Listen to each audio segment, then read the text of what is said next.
Good morning, you guys. This is not going to be a very long video, but I wanted to go ahead and kick it off. It is first thing in the morning. I'm having my cup of coffee. It's nice and cool outside, and I'm about to head off to work.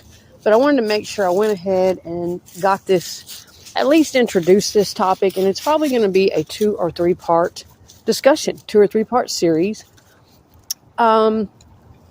And it's going to be around the topic of cheating, okay? I'm going to say that word to start off because I know how YouTube is. I know how the algorithm is. You have to be very careful the things you put in your titles, the things that you say within the first minute or two of your video. So I'm going to say we're going to discuss cheating, but we're going to discuss it in a way that by the time you're done with these discussions, you will have a lot deeper insight into some of the more shocking reasons that people can't stop cheating, that a lot of people do cheat, what's going on with the majority of them statistically, okay? Now, there are exceptions to every rule, and there are exceptions. What I'm going to discuss in these videos is not going to apply to every cheater. It's not going to apply, and there's another term I'm going to use that cheating is related to, but we're going to get into that later in the video. I'm going to give it time. I know, like I say, I know how YouTube is. We have to be careful what we discuss and what we say in certain words, but we're going to get into them, believe me. They're going to be a little bit later in the video. And this is not necessarily because I'm in this situation or anything like that at this time in my life, because I'm not. My partner actually passed away in 2023. We were together for 7 years. We got together in our late 30s, and I loved him dearly. We did have a lot of problems. He had a lot of problems. We both came from really tough backgrounds, and that's a whole different story. But no, it isn't regarding my current status, but I have been involved in things like that in my past. I have had things like that happen to me, and I've known a lot of other people who have had it happen as well. And I have a really deep insight into why people compulsively cheat and compulsively distract themselves, okay? It's really deep. And it helped me to understand this. I'm not going to say that it will ease the betrayal of it anymore. It's not going to make it easier to bear. You know, it's not going to, this is not to excuse cheaters or people who betray the trust of other human beings in any way, shape, or form. This is not excusing them. This is not, any of that. It's not condoning it. But knowledge is power. Expanding our consciousness, gaining insight. It can only be helpful to you in a way that you can stop letting your energy and your emotions seep out onto the ground and letting people just dominate your energy because they have put you in pain and because they have made you believe that it's you. You see what I'm saying? And this tends to happen to people that have been cheated on or who are dealing with a compulsive cheater.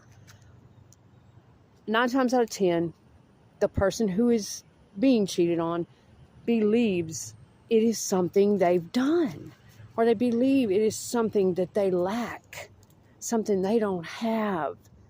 It always falls back on it's something about them. We can't help but feel that way. We are human, even the strongest of us, even the most emotionally mature, emotionally intelligent, higher consciousness, more healed if you've been through trauma in your life. Call it what you will. Even those people, we still have an ego and we still have feelings, and they can be fragile. We still get vulnerable. We still get hurt.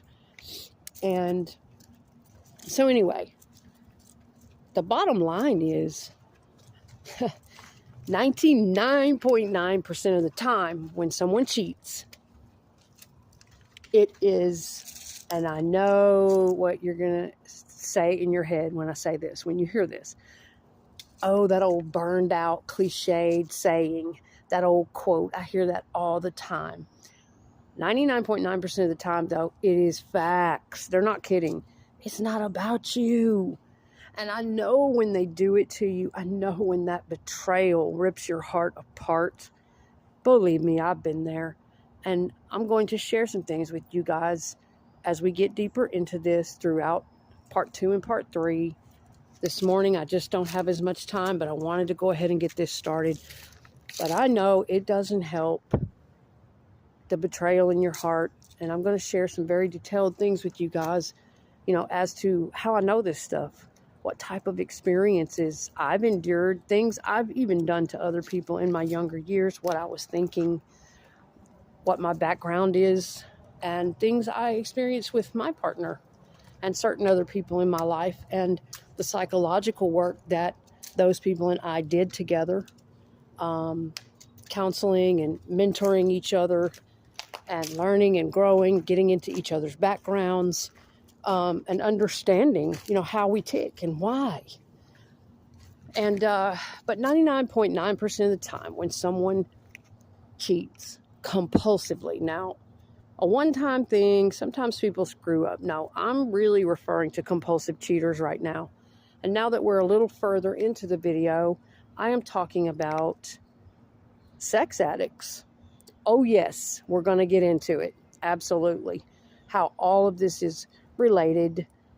99.9% of the time when someone compulsively cheats on you, repeatedly betrays you, keeps themselves constantly distracted with other people, usually members of the opposite sex, it is all about them. Okay, and I'm gonna explain all that to you. It is about their problem. It is about their wiring. It is about something has gone drastically wrong. And a lot of times it's gone wrong in their childhood, and that has never been discussed. It's never been faced or healed. Now, there are other reasons as well, but this is one in particular that I know a lot about. I grew up in a lot of violent trauma, mental, sexual, physical, emotional abuse. I've been very close to people all my life who have as well, and what that has been like as adults to try and overcome, navigate, heal. Some of them did not and are not here with us today. Some of them are still struggling, but I'll be 50 next year. So that just gives you an idea of kind of how long I've been on the planet. And, I've had some time to gather some insight. So, but like I say, this video is probably going to be right at about 10 minutes, and I'm going to clip it because I do have to go to work. But I just want to get this started. We're going to get deep off into it. And I'm going to give you guys some insight of how this all relates. It's not just an old saying. It's not just bullshit. 99.9% of the time, it literally has nothing to do with you. Maybe good things to do with you. And I'll tell you what I mean by that later on. Sometimes it is because they are triggered and threatened because you are too good. And they're not bullshitting when they say that. I'm going to explain all that. Triggered, threatened, it brings up all of these deeper emotions when somebody starts having deeper feelings for you, depending on their background, their level of consciousness. The first thing they're going to do when they start having deeper emotions for someone is try to distract what that's making them feel. It's making them feel anxiety. It's making them feel insecure, afraid, nervous. They might lose you. It's bringing up all of these old things depending on their emotional intelligence level. And a lot of the time, emotionally immature people, unhealed people, the first thing, the only coping mechanism they know how to grab onto is to distract themselves from the anxiety they feel, the insecurity they feel, and cheat. Absolutely. Yes. Cheat. Get online. Dating sites, focus, opposite sex. And I can tell you from experience as a younger, very damaged human being, young lady, young girl, I did all of those things as well. And so I can tell you what the brain of a person like that, what's going on in their brain. It took me time to really heal and develop and be devoted to my own growth and becoming a better person and overcoming a lot of that damage and wiring I grew up in. But this is all related. Now, let me repeat. This is not everyone, okay? There are exceptions. Not everyone who cheats has been through a childhood trauma, has been abused in that way in their childhood. Not everyone is going to fit into these descriptions. Not everyone feels insecure and threatened, overwhelmed by deeper feelings for their mate. Now listen, there are the exceptions where, yes, they have just fallen out of love with you, plain and simple, and I know that hurts. I've had that happen too in my life at some point. Somebody just didn't like me anymore. Or they found somebody that resonated with their energy a bit better. That happens a lot, especially when we're younger. When we're in our teens and our 20s, and we're kind of going through this process of getting to know and process of elimination with people. That happens. I've got a lot to share with y'all, okay? Seriously. We're going to get into it. This is just part one. It's a mere little intro, okay? Just call it an intro of things to come. So please do stay tuned. I have to get to work. But I promise you guys, I'm going to continue to keep doing consistent content on this channel from here on. I've gone through some really rough situations in the past few years, but I've had this channel for 5 years and I'm not giving up on it. This is one of my passions. It's what I love to do, and it is an outlet for me. It's for me more than it's for the audience. It's for me to release energy. It is for me to release all of this processing and life experience that I've had to go through and things I've had to endure and see and carry in my life. And it helps me to process it. We learn when we teach. And so this is a very good outlet for me. And I'm going to come back and we're going to get it really kicked off in part 2. Get really off into it. I'm going to do it at a time where I'm not in a hurry and talk about what the hell's going on in the mind of compulsive cheaters. Okay? Most of the time, there's 2 main things that you're going to find in the mind of a compulsive cheater, if not both of those things. Those, really shocking things that a lot of times people aren't discussing. They're not pulling these things up and saying, hey, this is why this person is doing this. It just kind of looks like, oh, so-and-so's cheating and, their partner's probably just not good enough, or, they were just incompatible, or let me tell you something. Absolutely not. A great deal of the time, that's not even the damn case. And let me tell you this too. A lot of people don't understand this. 2 things can be true at once. I don't give a damn what somebody posted on Facebook. I don't care what kind of quotes sound good and strong. And, I don't care what people say. 2 things can be true at once. 2 or more things can actually be true at once. And what I mean by that is, hold on, let me hit my vape here. I'm so sorry. I shouldn't have said that, but I need to.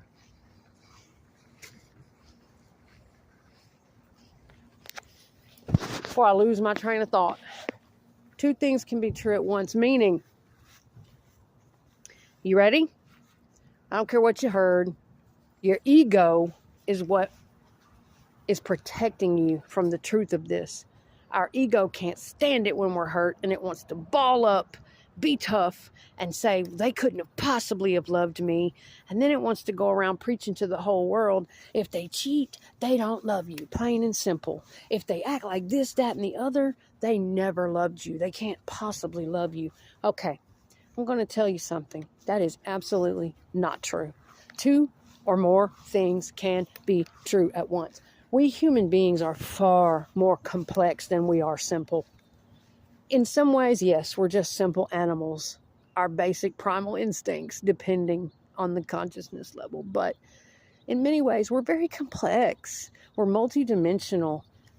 And yes, I actually know from my own experience in my life, my own head, as a younger person and having to evolve through that you can deeply care for someone, deeply love them, be deeply and immensely attracted to them, all of the things, and want them more than anything, and still cheat.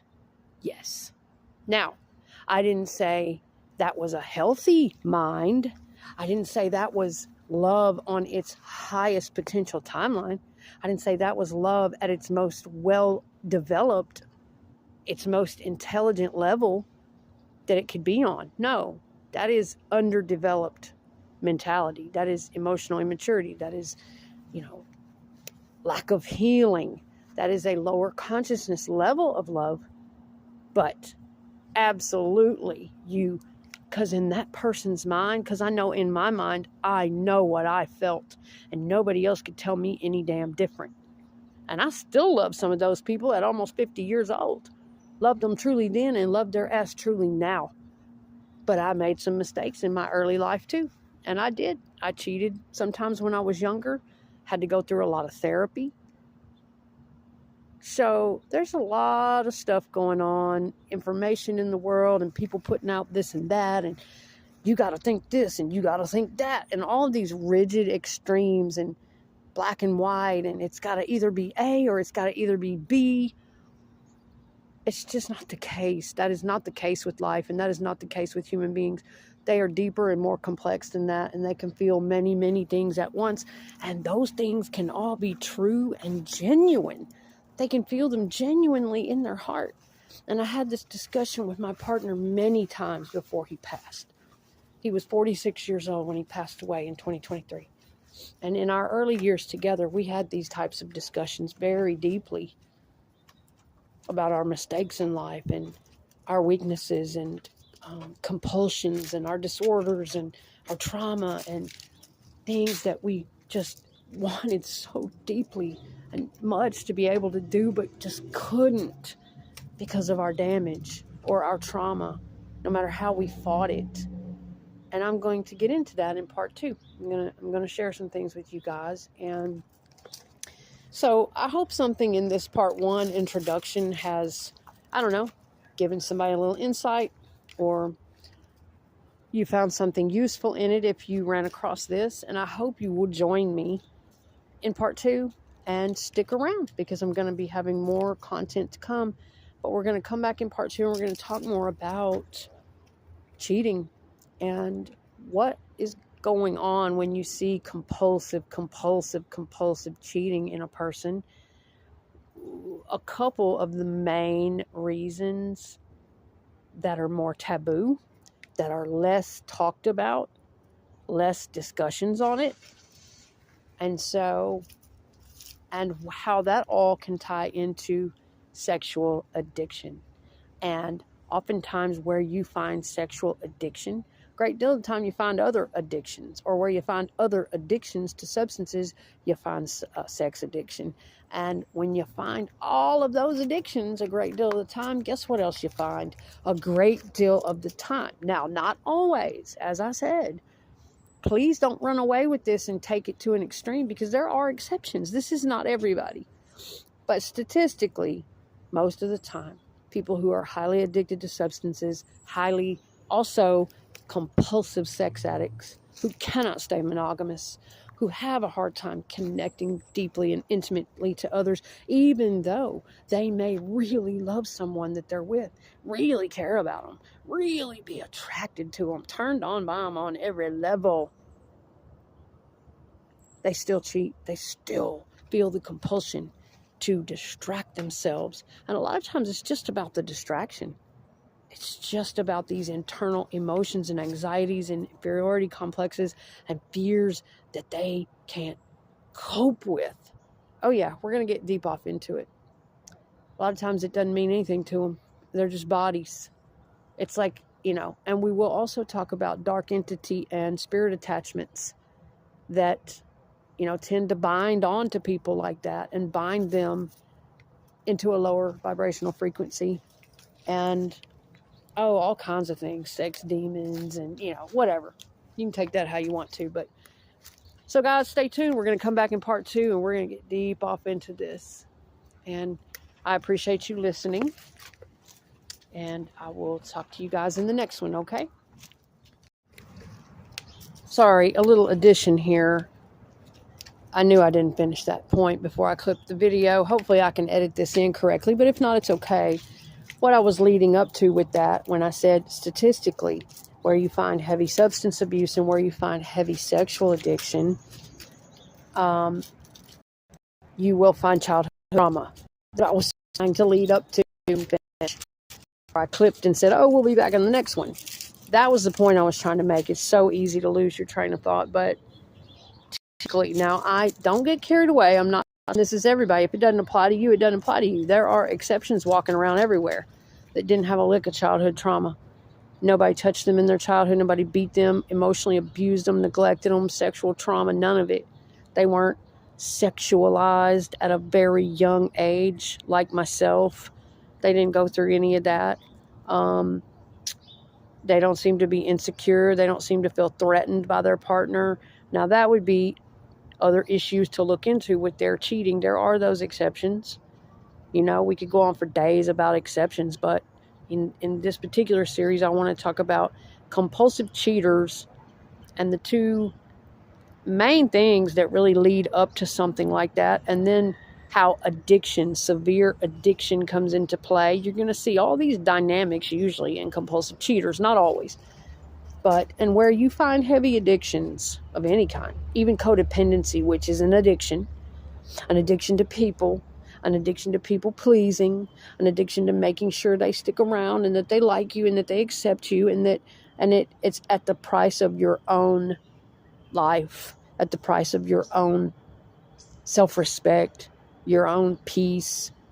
Codependency is an addiction as well. There are many, many addictions, not just drugs, not just alcohol. But anyway, typically where you find severe addictions and compulsions like that, if you look back into childhood, you will find severe trauma of some kind that has never been talked about, never been healed. They didn't get the chance to go to therapy. They learned to cope with it. They learned to survive it. They started either self-destructing or numbing out, doing drugs and alcohol, or other ways of coping and numbing it, defense mechanisms. And, you know, a lot of times people get busy raising kids. They grow up, they get married, they get busy working, raising kids. They stuff all that shit down. They drink it down, they drug it down, they watch TV, they numb, eat, overeat, whatever they can do. And then a lot of times it catches up with them in middle age. So it's a big deal. And so it's all tied together, and we're going to come back and discuss it in part 2. I appreciate you guys, and I'll see you then.